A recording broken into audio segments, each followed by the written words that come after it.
નમસ્કાર, આપ જોઈ રહ્યા છો સ્પાર્ક ટુડે ન્યૂઝ। બોડેલી નગરપાલિકાના સફાઈ કામદારોએ વર્ષોથી પડતર રહેલી પગાર વધારો અને કાયમી નોકરીની માંગને લઈને આજે અખિલ સફાઈ કામદાર સંઘ આગેવાન સાથે નગરપાલિકાના ચીફ ઓફિસરને મળ્યા હતા। ચીફ ઓફિસર અને નગરપાલિકા પ્રમુખે કામદારોની રજૂઆતને ગંભીરતાથી સાંભળી યોગ્ય નિર્ણય લેવાની ખાતરી આપી હતી।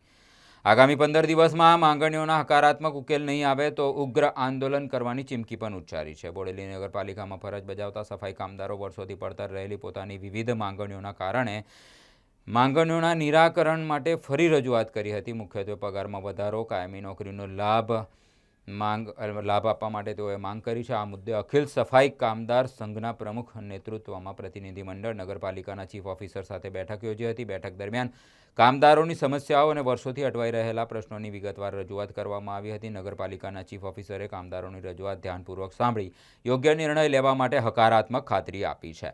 નગરપાલિકા પ્રમુખે પણ કામદારોની માંગણીઓ અંગે યોગ્ય કાર્યવાહી કરવામાં આવશે તેવી ખાતરી આપી છે। આ ખાતરી બાદ કામદારોએ ચીફ ઓફિસર અને નગરપાલિકા પ્રમુખનો આભાર વ્યક્ત કર્યો હતો। જોકે તેમણે ચેતવણી પણ આપી છે કે જો 15 દિવસમાં તેમની માંગણીઓ અંગે યોગ્ય નિર્ણય લેવામાં નહીં આવે તો ઉગ્ર આંદોલન કરવામાં આવશે।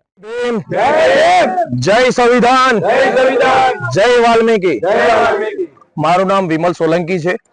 હું સામાજિક એકતા જાગૃતિ મિશન અને અખિલ ભારતીય શ્રમિક સંઘના ગુજરાત પ્રદેશના અધ્યક્ષ છું। આજે અમે બોડેલી નગરપાલિકાના વર્ષો જૂના સફાઈ કામદારોની રજૂઆત લઈને આવ્યા હતા। તે કર્મચારીઓ માત્ર ને માત્ર 3400 રૂપિયામાં કામ કરતા, જે એમને 3400 રૂપિયાનું પગારનું વેતન ચૂકવવામાં આવતું, પણ આ કર્મચારીઓને નગરપાલિકાના રોજમદારના સેટઅપમાં સમાવવા માટે તેમજ તેમને સરકારશ્રીના નિયમ મુજબ લઘુત્તમ વેતન ધારા મુજબ પગાર મળે તે માંગણી લઈને અમે આજે બોડેલી નગરપાલિકાના ચીફ ઓફિસરશ્રીને અલ્ટિમેટમ પત્રક આપ્યું હતું। પણ ચીફ ઓફિસર સાહેબ તેમજ પ્રમુખ સાહેબ સાથે અમારા વાર્તાલાપ મૌખિકમાં થયું છે।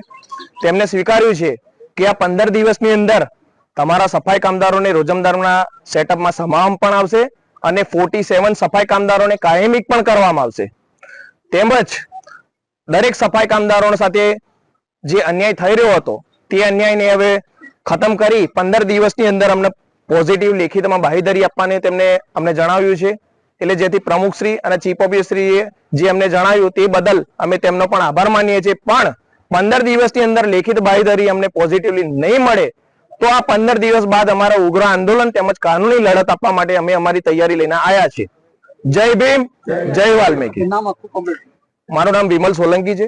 હું સામાજિક એકતા જાગૃતિ મિશન અને અખિલ ભારતીય શ્રમિક સંઘના પ્રદેશ અધ્યક્ષ છું। આજ રોજ સફાઈ કામદાર એકતાનું જે સંગઠન કરીને જે અત્યારે અમારા વિમલભાઈ સોલંકીને જે અમે લુણાવાડાથી બોલાવીને જે અમારા નગરપાલિકા મુકામે જે એમનું આજે છેલ્લા 2 મહિનાથી જે અમે રાહ જોઈ રહ્યા હતા, જે નગરપાલિકાની અંદર જે અમારા પ્રશ્નોનો જે હલ નતો થતો, જે અત્યારે અમારા વિમલભાઈ આવીને જે અમારા પ્રશ્નોનો હલ કરી આપ્યો છે। એટલે જે અત્યારે કામગીરી જે હંગામી ધોરણમાં જે 3400 રૂપિયાના કાયમ માટે જે શોષણ થતું હતું તેની જગ્યામાં જે બાંહેધરી આપીને જે કાયમી કરવાનો આદેશ કરાવવાનો છે 15 દિવસની અંદર, તો આજે જે તમામ કર્મચારીઓ ખૂબ આનંદની લાભની જણાવે છે। અને બીજી વસ્તુ કે અત્યારે 15 દિવસમાં જો આ કામગીરી નહીં થાય તો ત્યાર પછી ઉગ્ર આંદોલન કરવાની બીજો વિમલભાઈ જો બાંહેધરી જો અમને અમારા કામદારોને આપી છે તે બદલ એમનો ખૂબ ખૂબ આભાર છે। અને જે સીઓ સાહેબે અને પ્રમુખ સાહેબે જે અમારી વાત સાંભળી અને જે અમને 15 દિવસમાં જે જવાબ આપવાની વાત કરી છે એ બદલ એમનો બી ખૂબ ખૂબ આભાર છે।